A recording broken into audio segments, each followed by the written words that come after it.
Traffic despierto la cadena. Historias que nacen, destino que suena. Soy la voz que transforma, nadie frena. Del espiral surge fuego infinito. Cada palabra es un universo escrito. Soy la autora que nunca se quita.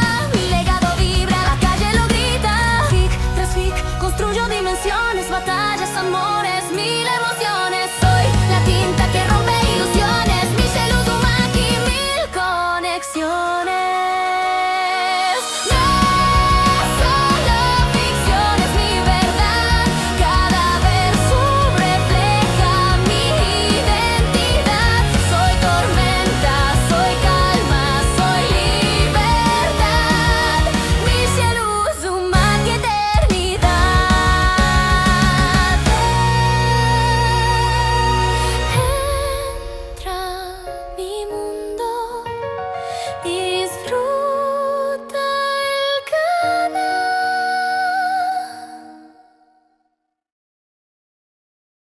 Capítulo 33, más dulce una vez perdido. Casi se salen con la suya. Hermione se lamentó de su estupidez una y otra vez durante las semanas siguientes, mientras permanecía despierta escuchando cómo sus compañeros de piso se dormían uno a uno. En realidad, fue culpa suya. Se despertó acurrucada junto a él y descubrió que los había cubierto con la colcha desechada y se había quedado dormido, con los rasgos de mármol de su rostro suavizados y serenos. Por primera vez, parecía inocente y en paz, y ella se permitió el lujo de dejarlo dormir para poder observar los pequeños cambios en su expresión, deleitarse con la forma en que él la buscaba cuando ella se incorporaba para despertarlo. Se quedó demasiado tiempo en sus brazos y, cuando él despertó, con los ojos cediendo a la vigilia tan lentamente como un amanecer invernal, ya eran más de las 8 y el castillo estaba despierto. Según le contó Dumbledore, fue un retrato el que informó al director. La había besado antes de irse, sin prisa por romper el hechizo que envolvía la habitación, pero ambos sabían que había estado allí demasiado tiempo. Los retratos eran complicados, algunos eran fidedignos y otros no. Sois adultos y, como tales, no seréis expulsados, les había dicho Deep Pet, mientras ella y Tom permanecían sentados, pálidos y avergonzados, en su despacho aquella mañana de domingo después del desayuno, pero debe haber consecuencias. Y así, su santuario privado desapareció, los dos alumnos más brillantes en años, y habían sido tan tontos. 50 puntos para la casa, un mes de castigo y la pérdida de su habitación. En definitiva, fue un castigo leve, pero dolió. Fui a asegurarme de que supiera que no estaba enfadado por el duelo, le había dicho Tom al director con encanto. Nos quedamos hasta tarde hablando. Te juro por mi honor que no, y se sonrojó con elegancia. El director suavizó la expresión. Lo entiendo, Tom, pero es la impresión que da. La justicia debe ser visible para que se haga. Punto. Hermione quedó mucho más avergonzada después de su conversación con Albus. Jamás lo había decepcionado, en todos esos años y versiones, y menos aún desde que se habían vuelto tan cercanos. Tan solo un día después de que él felicitara efusivamente a su Elame Estrella, su protegida, por su duelo, pensó, ¿qué diferencia hace un día? Él la esperaba fuera de la escalera del director cuando ella se marchó. Tom tuvo que quedarse para recibir una reprimenda adicional, el precio de ser prefecto jefe. Ella aún podía oír el monólogo decepcionado de Deep Pet, un comportamiento impropio de un líder estudiantil. Tom, por muy bien intencionado que fuera, cuando la estatua de la gárgola se abrió para dejarla salir. Una charla, creo, dijo Dumbledore. Ella asintió, negándose a agachar la cabeza, y lo siguió hasta su despacho. No voy a regañarte, Hermione. Eres adulta, repitió el director, pero lo único que diré es que hoy has abusado de un privilegio. Pensé que serías más cuidadosa, o al menos más sutil. No fueron las palabras, pero se dio cuenta de que era la primera vez en meses que lo veía sin ese brillo cálido en los ojos. Estaban gris azulados y hundidos, y parecía mayor que el día anterior. Y pensó en el futuro, cuando él supiera quién era Tom y que ella lo hubiera sabido y lo recordara, sentada frente a él. Él no la presionó más, y ella no puso excusas ni se disculpó. Esa tarde tuvo que mudarse sola, sin ayuda de nadie. Lo hizo en silencio, sin inmutarse ante las miradas críticas de las otras chicas de su curso, las que no eran sus amigas, mientras cargaba su baúl y lo dejaba junto a la cama. Lloró un poco al bajar los cuadros y guardar sus libros. ¡Qué tonta había sido! Sofía y Ancha se acercaron para ayudarla, mostrándose solidarias mientras la ayudaban a cargar la jaula de Pevensie y las demás cosas que no cabían en su baúl. Pero para los demás, había pasado de ser la heroína de la casa a una desgracia de la noche a la mañana, y eso le ahogaba la garganta. No había compasión, había sido demasiado privilegiada. Era una caída en desgracia, y se alegraban de verla. No se había dado cuenta de lo mucho que desearían verla caer. Y tal vez los había asustado demasiado con su poder. La grandeza inspira envidia, pensó. Al menos en eso Tom tenía razón. Quizás el problema era él. Se quedó atrás mientras los demás se iban a cenar y observó su nuevo hogar. Era una habitación preciosa, pero no un santuario. Rara vez podría estar sola allí. Había otras 8 camas, Sofía, Ancha, Claire y las otras 5 chicas cuya presencia apenas había afectado a Hermione hasta ese momento. Se tumbó en la cama y miró fijamente el terciopelo azul de la cama con Dousel. La odiaba. Se sentía atrapada y expuesta. Fue a la biblioteca y luego regresó a la torre, con los pies pesados como el plomo mientras se dirigía al dormitorio, a la cama. Me costaba conciliar el sueño. Tom y Hermione cumplieron sus castigos juntos, un acuerdo tácito de indulgencia por parte del personal, tal vez. El profesor Slughorn nos tuvo la primera semana, cada 2 noches a las 9, y en gran medida los dejó a su aire. Al igual que Dumbledore, parecía más decepcionado por haber sido descubiertos que preocupado por el hecho de que Tom hubiera estado en su habitación. De hecho, se aseguró de dejarlos solos durante casi toda la hora, asignándoles una tarea sencilla, limpiar un caldero cada uno o escribir 20 líneas. El castigo simbólico solo recalcó lo tonta que había sido, pero, como era de esperar, el castigo los unió aún más. Él no se disculpó ni mostró arrepentimiento, pero durante unos días se mostró inusualmente amable con ella. Al fin y al cabo, ella le había explicado por qué había reservado la habitación. Estas sombras se hacen más oscuras cada día,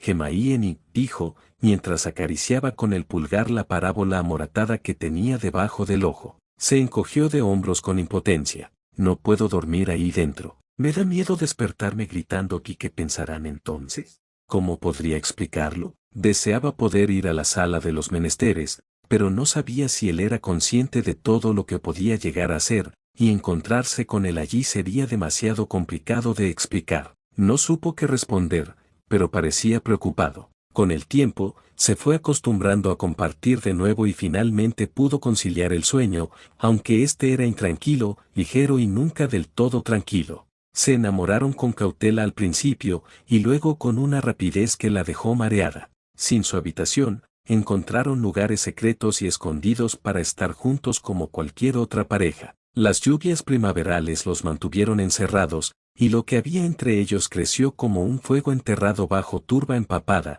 pasando de llamas tímidas a un horno sofocante hasta que ella despertaba por la noche, sudando no por pesadillas sino por la sed insaciable que sentía por él, por sus labios y el rastro de sus dedos, despertando con un ansia de sentirlo dentro de ella. Pasaron las semanas. Al final, la venció en el duelo final y se coronó campeón de duelos. Le tomó casi 2 horas, y al terminar estaba quemado y temblando, pero ganó y a ella no le importó. Esta vez, él lo había deseado más. Sin embargo, ella lo había llevado al límite de los hechizos que podía usar con moderación frente a la gente, y se maravilló de su propio poder. Pasaron las semanas, con suaves queriches bajo los pupitres del aula, el roce de su mano contra la de ella al pasar junto a él en los pasillos, semanas de estudio juntos en rincones tranquilos de la biblioteca, de besos intensos en aulas secretas, pegados a la pared cuerpo con cuerpo y boca con boca, boca con cuello. Y aunque ella anhelaba más de él la satisfacía de maneras que ella ya había abandonado, desafiándola en debates que duraban horas, compitiendo por superarse mutuamente en clase. Su reacción cuando ella lo golpeó delante de toda la escuela le permitió disipar la mayoría de sus dudas sobre en qué se estaba metiendo, fuera lo que fuera en lo que se convirtiera algún día, ya no era eso. Y ella, seguía siendo una chica arrancada de su tiempo, dispuesta a todo por volver a su antigua vida y reclamar todo por lo que había luchado. El mundo, tal como era allí, no era el mundo por el que había sangrado, pasado hambre y gritado. Tenía décadas de espera por delante antes de regresar al mundo que había salvado. Décadas de tiempo para matar, para planear, para aprender. Y, siempre, estaba la decisión lógica que le permitía hacer lo que quisiera, no podía lastimarlo, se decía a sí misma, como había lastimado a Marcus. Tom no quería las raíces que ella se sentía incapaz de echar. No habría matrimonio, ni versiones diminutas de ellos mismos unidas, ni niños diabólicos de cabello oscuro con rostros angelicales iseando a las serpientes en el jardín. Marcus, que se había alejado de Claire para refugiarse en los brazos de una Gryffindor de 5º año, de cabello castaño rojizo, ojos verdes y un árbol genealógico que se asemejaba al suyo. Castigo, pensó Hermione, suficiente para la chica que le había gastado bromas. La chica que ahora dormía en la cama de al lado. Decidió no inmiscuirse, incómoda en su propia alegría por aquella imprudencia. Lo mantuvieron en secreto, por supuesto, especialmente después del comienzo poco prometedor. Las miradas indiscretas de la escuela podían observarlos pasear por el patio cerrado durante el recreo, estudiar en la biblioteca o susurrar mientras él se sentaba con ella en las mesas de Ravenclaw los viernes por la noche o los sábados, los únicos momentos de la semana en que se les permitía cruzar los límites de las casas para las comidas. Podían intentar interpretar las sonrisas furtivas, la forma en que sus ojos se iluminaban al encontrarse con los de ella al otro lado de la sala, pero eso era todo lo que obtenían. El perfecto Tom Riddle y su relación perfecta y correcta. Los rumores se calmaron, las miradas críticas disminuyeron, aunque las envidiosas no. La gente pasó al siguiente tema interesante del que cotillar. Se volvieron aburridos. Esa gente no era partícipe de la pasión de Tom, de sus momentos de rabia y miedo, de cómo sus dedos se clavaban en la piel de su espalda, de cómo sus dedos recorrían la piel desnuda de su muñeca bajo la mesa. No vieron las tardes de domingo en que Hermione protegía con todos los hechizos que conocía la puerta de un aula abandonada en el 6º piso, las tardes en que él la empujaba contra el escritorio del profesor Vince, subiéndole la túnica, su lengua, sus labios y sus dedos llevándola a un éxtasis entre sollozos. No sabían cuánto anhelaba ella tenerlo dentro de ella, lo salvaje y desenfrenada que la volvía, hasta el punto de que apenas se reconocía. Que le había gustado más el día en que él le sujetó las muñecas por encima de la cabeza mientras la acorralaba contra la pared, que ella le había dicho que sí, que lo hiciera de nuevo, lo mucho que deseaba más de él de lo que esos momentos robados podían darle. Y él, no conocía sus pensamientos más íntimos, aquellos que comparaban desfavorablemente la forma en que ella y Ron habían comenzado a conocerse. El odio secreto que sentía por Tom Riddle, sabiendo todo lo que ella sabía. El conocimiento más recóndito y oculto de que si mirara ahora en el espejo de Erist, los vería juntos, en su propio tiempo, felices, exitosos y completos. ¿Qué esperaba que, de alguna manera, a pesar de todo, desearla fuera suficiente para cambiar el mundo? Sin embargo, no le dio mucha importancia. Había demasiadas distracciones, incluso sin contar las horas que pasaban juntas. Tenía que investigar sobre Abelén, sus fundadores y las hadas. Helena Ravenclaw había estado notablemente ausente desde Navidad. Para alguien que buscaba la ayuda de Hermione para seguir adelante, no se mostraba precisamente dispuesta a colaborar. Quizás ella también estaba enfadada porque Hermione había sido expulsada del paraíso. Pero Hermione había atado cabos mientras escuchaba hablar al amigo de Sir Dick en el castillo. Las hadas habían desaparecido, si es que alguna vez habían existido, justo cuando Rowena Ravenclaw cerró las puertas de Abelén, si es que tal cosa era cierta. La investigación no fue precisamente fácil. Los materiales personales de los fundadores, había preguntado Dumbledore, sorprendido, cuando ella le preguntó si había una colección especial en la biblioteca superior, prohibida a los estudiantes, reservada para los académicos visitantes, que aparecían muy de vez en cuando y el personal. Según tenía entendido, solía estar vacía durante meses. Por favor, puedes preguntar, ¿tiene que ver con algo que el señor Ollivander dijo cuando me escribió sobre mi varita, sabes? Cualquier documento de los primeros 100 años, aproximadamente, después de la fundación de la escuela sería estupendo. Dijo que vería qué podía hacer. Una mañana, un domingo de marzo, estaba sentada en la mesa de Ravenclaw comiendo un tazón de avena cuando llegó el correo. Habría dos noticias importantes en el periódico esa mañana, pero Hermione no vería la segunda hasta mucho más tarde. Era imposible que se le escapara el primero. El titular del Sunday Prophet anunciaba a gritos: no se permiten varitas en casa. Lo leyó con interés y, por una vez, se quedó atónita. El ministerio le informó que había aprobado una nueva ley que prohibía el uso de magia por parte de brujas y magos menores de edad en compañía de un familiar, como ocurría anteriormente. La ley entró en vigor de inmediato y se aplicaba a cualquier estudiante menor de 17 años. Hermione desconocía que el cambio en la ley se hubiera producido tan tarde, y de hecho, se había informado al respecto cuando Harry tuvo problemas por conjurar un Patronus. Los libros daban a entender que la ley llevaba vigente mucho más tiempo del que realmente llevaba. Se preguntó por qué se había ocultado la fecha. Aún así, parecía bastante sensato. Al levantar la vista de su periódico, quedó claro que su reacción no era la de la mayoría. No pueden hacer esto, decía Sofía, y Hermione se sorprendió al ver lágrimas en los ojos de su amiga. No pueden. ¿Dice por qué?, preguntó Héctor, agarrando el papel de Hermione. Escaneó la página y luego leyó en voz alta: se ha demostrado que el uso deliberado de magia por menores de edad es perjudicial para el desarrollo de un niño hasta los 11 años, y por ello el ministerio ha tomado medidas para proteger el futuro del mundo mágico. Él levantó la vista. ¿Entonces se supone que debemos venir a Hogwarts sin saber nada?, preguntó Ancha, visiblemente estupefacta. ¿Por qué? ¿Quién lo demostró?, preguntó Hermione, interesada. ¿Qué estudios citan? No lo dice. Esto es terrible.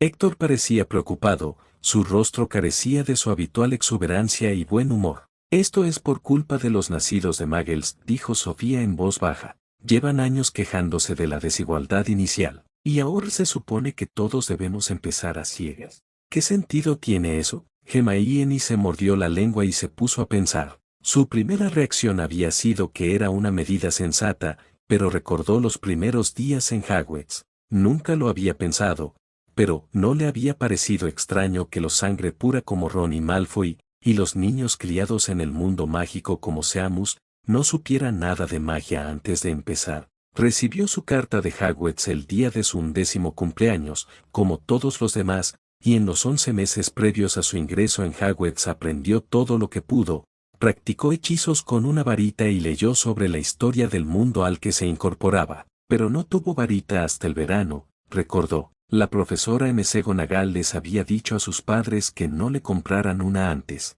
¿Y qué pasa con gente como Hermione?, decía Sofía. Personas que eligen educar a sus hijos en casa. Es una tradición tan antigua como la magia. Hay quienes no pueden permitirse enviar a sus hijos a Hogwarts. ¿Seguro que no hay alguna excepción para eso?, preguntó Hermione. Volvió a coger el periódico. No, no las hay, dijo finalmente. No hay excepciones, así lo indica la página 3 de la continuación. Tampoco se menciona ninguna prueba. Tenemos que luchar contra esto. Tiene que haber una solución mejor. Sofía se secó las lágrimas con furia. Han reprimido muchas de nuestras tradiciones, pero esto ya es demasiado. Paso todas las vacaciones practicando lo que he aprendido con mis padres. ¿Cómo se supone que vamos a estar bien preparados para los exámenes si no podemos practicar en casa? ¿Y si hay un profesor pésimo o tenemos dificultades con alguna materia? ¿Es que no podemos tener un tutor? Es una locura. Hermione recordó cómo se sintió cuando Umbridge dijo que no necesitaban practicar hechizos de defensa porque la teoría debería ser suficiente. Tienes razón, dijo ella. Bien, esto es lo que tenemos que hacer. Primero, necesitamos averiguar en qué pruebas se basan para dictar la ley. Sofía, ¿puedes escribirle a Ebraxis? Sus padres deben tener suficiente influencia para conseguirlas. Puede que haya algo de verdad en ello, pero necesitamos ver las pruebas. Segundo, necesitamos proponer una alternativa. Sí, Tom se sentó en el banco junto a ella, pero ella continuó: esto se debe a que la ventaja inicial que reciben los niños criados en hogares mágicos se considera injusta para los nacidos de Muggles, entonces necesitamos ofrecer una mejor manera de compensarlo. Estoy de acuerdo, dijo Tom, y tengo una sugerencia. Como todos saben, desconocí este mundo hasta los 11 años a pesar de mi herencia mágica, porque mi madre era bruja y, sin embargo, no sabía nada de él. La magia es un don, pero los resultados hablan por sí solos. La mayoría de los niños nacidos de Muggles abandonan el mundo mágico y el ministerio teme que nuestro número esté disminuyendo, así que ¿no deberían ser incorporados antes? Ella lo miró fijamente, sorprendida. A su alrededor, los demás asentían con la cabeza. Era Voldemort. Entonces, cuando Sofía respondió, lo entendió. La cultura Muggle ejerce una influencia peligrosa sobre la nuestra. Existe un peligro constante de que nuestro mundo quede al descubierto. Pero quizás si esos niños no crecieran expuestos a ella, ese riesgo disminuiría. ¿Te refieres a separarlos de sus familias? Preguntó Hermione, sorprendida. Tendremos que pensarlo. Pero esa podría ser la solución. Tradicionalmente, las familias solían acoger a niños nacidos de Muggles. Hermione se recostó y observó cómo planeaban. La situación había tomado un giro inesperado, pero quizás con su participación podría asegurar una propuesta justa e igualitaria para que tanto los niños nacidos de magia como los nacidos de Muggles pudieran asistir a Hogwarts en igualdad de condiciones. Prohibir la magia sin reservas era un error, y ella lo entendía. El gradual pero persistente desmantelamiento de las tradiciones mágicas, hasta el punto de que para su época muchas de ellas habrían desaparecido por completo, también era un error. Había muchas cosas inquietantes en este mundo. La facilidad con la que la magia podía arreglar las cosas engendraba brutalidad e imprudencia en cierto modo. Poco a poco había comprendido que su propia ética Muggle no encajaba en un mundo donde un simple movimiento de varita podía dejar a alguien desangrándose o curándose. La magia, y su ausencia, no encajaban. ¿Acaso no se había distanciado gradualmente de sus padres, hasta el punto de privarlos incluso del conocimiento de la existencia de una hija? Para protegerlos, sí, pero también había sido más fácil. Estaban orgullosos de ella, pero totalmente ajenos a los peligros de su mundo. Un mundo en el que una chica de 15 años podía luchar contra un hombre adulto y ganar,